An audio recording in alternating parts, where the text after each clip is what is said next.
वाहेगुरु जी का खालसा वाहेगुरु जी की फतेह।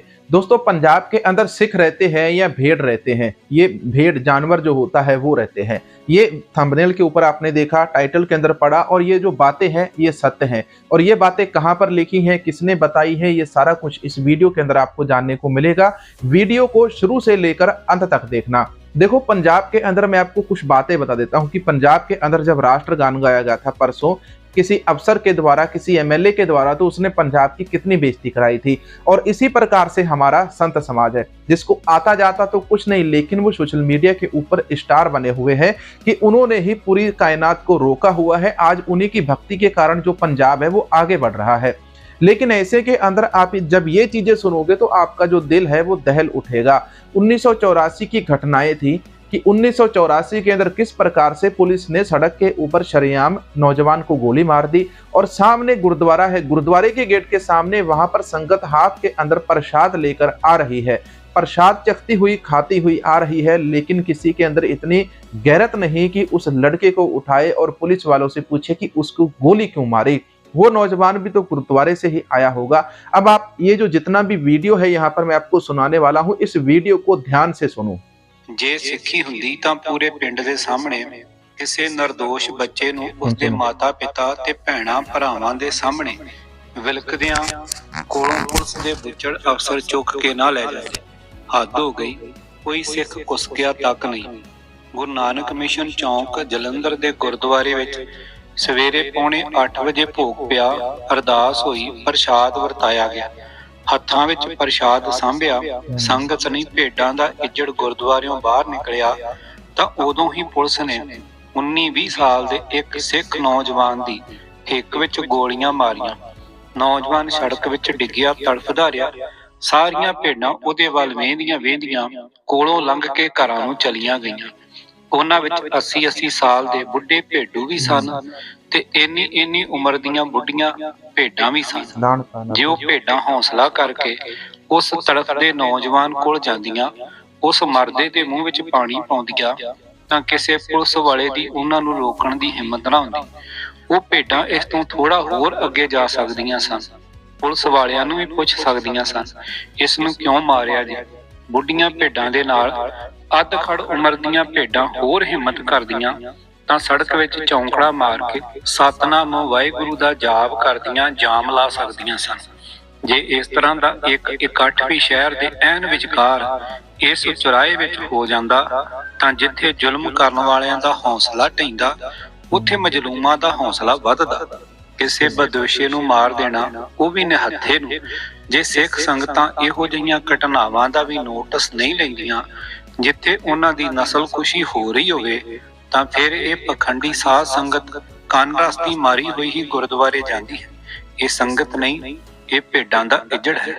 ਜੇ ਇਸ ਭੇਡਾਂ ਦੇ ਇੱਜੜ ਨੇ ਇਸ ਘਟਨਾ ਨੂੰ ਸਿੱਖਾਂ ਦੀ ਨਸਲਕੁਸ਼ੀ ਦੇ ਤੌਰ ਤੇ ਨਹੀਂ ਸੀ ਲੈਣਾ ਤਾਂ ਮਨੁੱਖੀ ਅਧਿਕਾਰਾਂ ਦੇ ਤੌਰ ਤੇ ਤਾਂ ਲੈ ਹੀ ਸਕਦੇ ਸਨ। ਇਹ ਕਿੱਥੇ ਲਿਖਿਆ ਹੋਇਆ ਹੈ ਕਿ ਇੱਕ ਨਿਹੱਥੇ ਬੰਦੇ ਨੂੰ ਪੁਲਿਸ ਫੜ ਕੇ ਗ੍ਰਿਫਤਾਰ ਕਰਨ ਦੀ ਥਾਂ ਗੋਲੀ ਮਾਰ ਕੇ ਹੀ ਮਾਰ ਦੇਵੇ। ਇੱਕ ਬੜੇ ਮਸ਼ਹੂਰ ਤੇ ਬਜ਼ੁਰਗ ਵਕੀਲ ਵੀ ਉੱਥੇ ਸਨ, ਪਰ ਉਹ ਵੀ ਇਹ ਸਭ ਕੁਝ ਆਪਣੀ ਅੱਖੀਂ ਵੇਖ ਕੇ ਕੇਸਲ ਵੱਟ ਕੇ ਚੁੱਪਚਾਪ ਆਪਣੇ ਘਰੇ ਚਲੇ ਗਏ। ਉਹਨਾਂ ਦਾ ਘਰ ਬਿਲਕੁਲ ਕੁਝ ਕਦਮਾਂ ਦੇ ਫਾਸਲੇ ਤੇ ਹੀ ਹੈ। ਕੁਦਰਤ ਦਾ ਕ੍ਰਿਸ਼ਮਾ ਦੇਖੋ। ਉਦੋਂ ਤਾਂ ਉਹਨਾਂ ਆਪਣੀ ਜਾਨ ਪਿਆਰੀ ਕਰ ਲਈ, ਪਰ 3 ਸਾਲ ਬਾਅਦ ਐਨ ਉਸੇ ਹੀ ਸਥਾਨ ਤੇ, ਉਸੇ ਹੀ ਗੁਰਦੁਆਰਿਓਂ ਆਉਂਦਿਆਂ ਉਹ ਇੱਕ ਬੱਸ ਥੱਲੇ ਆ ਕੇ ਕੁਚਲੇ ਗਏ। ਜੇ ਉਹ ਕਦੇ ਉਸ ਦਿਨ ਜ਼ੁਲਮ ਵਿਰੁੱਧ ਬੋਲਣ ਦਾ ਹਿਆ ਕਰ ਲੈਂਦੇ ਤਾਂ ਅੱਜ ਸਿੱਖ ਜਗਤ ਵਿੱਚ ਉਹਨਾਂ ਦਾ ਅਥਾਹ ਸਤਿਕਾਰ ਹੁੰਦਾ।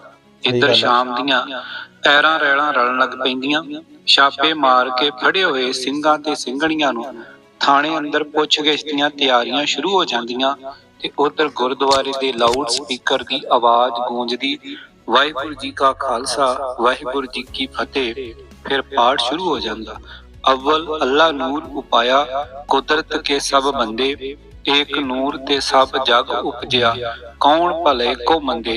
उधर ਸਿੰਘਾਂ ਦੀਆਂ ਲੱਤਾਂ ਦੋ ਸਿਪਾਹੀਆਂ ਨੇ ਦੋਹਾਂ ਪਾਸਿਆਂ ਤੋਂ ਫੜੀਆਂ ਹੁੰਦੀਆਂ ਤੇ ਉਹਦੀਆਂ ਚਾਂਗਰਾਂ ਨਿਕਲਦੀਆਂ। ਦੂਜੇ ਪਾਸੇ ਭਾਈ ਅੜਿੰਗ ਕੇ ਪਾਠ ਕਰਨ ਵਿੱਚ ਮਗਨ ਹੁੰਦੇ। ਇੱਕ ਐਸਾ ਮਾਹੌਲ ਸੀ ਜਿੱਥੇ ਜ਼ੁਲਮ ਤੇ ਭਗਤੀ ਇਕੱਠੀ ਚੱਲ ਰਹੀ ਸੀ। ਜ਼ੁਲਮ ਸਹਿਣ ਵਾਲੇ ਕੌਣ ਸਨ ਤੇ ਭਗਤੀ ਦੇ ਸ਼ੌਕੀਨ ਕੌਣ। ਚਾਹੀਦਾ ਤਾਂ ਇਹ ਸੀ ਕਿ ਘੋੜਾ ਤੇ ਸਵਾਰ ਇੱਕ ਹੋ ਜਾਣ ਵਾਂਗ ਪੂਰੀ ਕੌਮ ਇੱਕ ਹੋ ਕੇ ਸੋਚਦੀ, ਪਰ ਇੱਥੇ ਤਾਂ ਸੋਚਿਆ ਹੀ ਹੋਰ ਤਰ੍ਹਾਂ ਗਿਆ। ਚੱਡੇ ਪੜਵਾਉਣ ਵਾਲੇ ਚੱਡੇ ਪੜਵਾਈ ਜਾਂਦੇ ਸਨ ਤੇ ਗੀਤ ਸੰਗੀਤ ਦੇ ਸ਼ੌਕੀਨ ਗੀਤ ਗਾਈ ਜਾਂਦੇ ਸਨ। ਕੀ ਸਿੱਖ ਧਰਮ ਗੀਤ ਸੰਗੀਤ ਵਾਸਤੇ ਬਣਿਆ ਹੈ? ਇੱਕ ਵਿਧਵਾ ਬੀਬੀ ਜੋ ਆਪ ਕਈ ਦਿਨ ਥਾਣੇ ਕੱਟ ਕੇ ਆਈ ਸੀ ਤੇ ਰੱਜ ਕੇ ਪੁਲਸੀਆਂ ਹੱਥੋਂ ਜਲੀਲ ਹੋਣ ਤੇ ਬਲਾਤਕਾਰ ਦੇ ਦੁੱਖ ਸਹਿਣ ਤੋਂ ਬਾਅਦ ਆਪਣਾ ਦਿਮਾਗੀ ਤਵਾਜ਼ਨ ਗਵਾ ਚੁੱਕੀ ਸੀ। ਪਤਾ ਲੈਣ ਗਏ ਲੋਕਾਂ ਕੋਲ ਖੁੱਲ੍ਹ ਕੇ ਆਪਣੇ ਵਿਚਾਰ ਪ੍ਰਗਟ ਕਰਦੀ ਤੇ ਕਹਿੰਦੀ, ਮੈਨੂੰ ਤਾਂ ਜਦੋਂ ਵੀ ਕਿਤੇ ਸ਼ਬਦ ਕੀਰਤਨ ਦੀ ਆਵਾਜ਼ ਸੁਣਦੀ ਹੈ ਤਾਂ ਮੈਨੂੰ ਇਸ ਤਰ੍ਹਾਂ ਲੱਗਦਾ ਹੈ ਜਿਵੇਂ ਕੰਜਰਾਂ ਦੀ ਬਸਤੀ ਵਿੱਚ ਗਾਹ ਖਿੱਚਣ ਦੀਆਂ ਤਿਆਰੀਆਂ ਹੋ रही हों। शब्द की दोस्तों ये जो वीडियो है इसका लिंक मैं आपको डिस्क्रिप्शन के अंदर पिन कर दूंगा, सॉरी वीडियो जो कमेंट सेक्शन है वहाँ के अंदर इसको मैं पिन कर दूंगा और वहाँ से जाके आप इस पूरे वीडियो को बड़े ध्यान से सुनना। इस वीडियो के अंदर बहुत ज्ञान भरी बातें बताई गई है, लेकिन साथ के साथ मैं आपको कुछ बातें बताना चाहता हूँ कि देखो 1984 के अंदर श्री अकाल तख्त साहिब के ऊपर हमला हुआ तो 1990 के बाद बाबरी मस्जिद को गिरा दिया गया। एक धार्मिक स्थान सिखों का गिराया गया तो एक धार्मिक स्थान मुसलमानों का गिराया गया। ये करने वाली कौन थी? एक कांग्रेस सरकार थी और एक भाजपा सरकार थी। भाजपा ने कांग्रेस के राज में किया, कांग्रेस ने भाजपा के राज में किया। ये दोनों आपस में उस समय मिली जुली थी और दोनों ने ही मिलकर सिखों के ऊपर और इस देश के अंदर जो बाबरी मस्जिद है मुसलमानों की, उसको भी तोड़ दिया था। तो जिस प्रकार से हमारे देश के अंदर धार्मिक स्थान तोड़े गए थे 1984 के अंदर, पंजाब के अंदर सिखों का कत्लेआम किया गया, दिल्ली के अंदर कत्लेआम किया गया, आज तक जो सिखों के दोषी हैं उनको सजा नहीं हुई। अगर जो पकड़े हैं उनको भी बार बार पेरोल मिल जाती है। और दूसरी बात करो तो राम रहीम जैसे जो बलात्कारी है आज के समय के अंदर, आसाराम जैसे बलात्कारी है, ये लोग बार बार पेरोल के ऊपर सरकार के कहने के ऊपर बाहर आ जाते हैं, क्योंकि जो समय की सरकार है या कहें मौजूदा सरकार है, ये सरकार भी इन सभी बाबाओं के बलात्कारियों लोगों के साथ मिली हुई है।